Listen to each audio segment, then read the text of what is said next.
Alright, I just want to show you guys something quickly. See this plant here? I'm not even sure what type of plant it is. I've talked about it a few times on my channel now. I think it may be Ludwigia, but I'm not sure.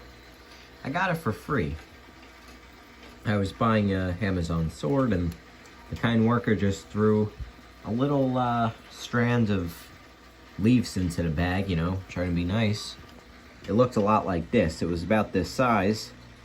And in only about 6 or 7 months, around 6.5 months, it's become this large plant, and it's actually, as you can see, grown out of the tank from what it was earlier, which is this showing on the screen.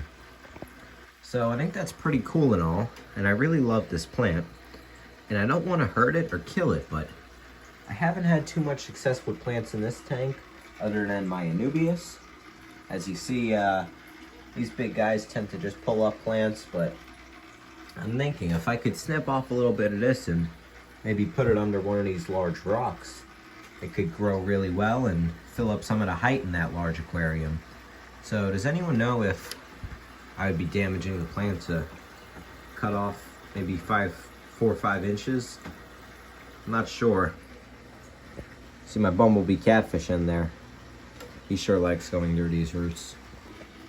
And if anyone is curious on how Junior here is doing, the baby polar parrot, glad to say he's been doing great. He's been eating, very active, really doing well.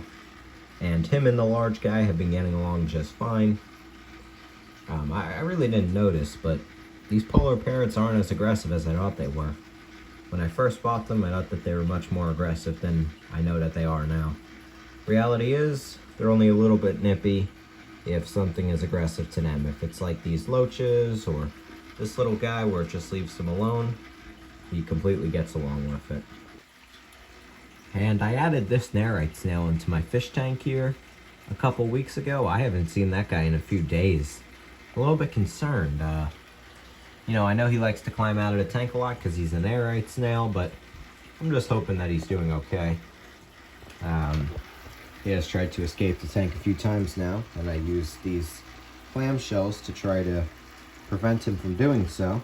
And you see he left some waste in these clamshells, so you can tell he's been swimming up here. You actually see 2 snails there right now.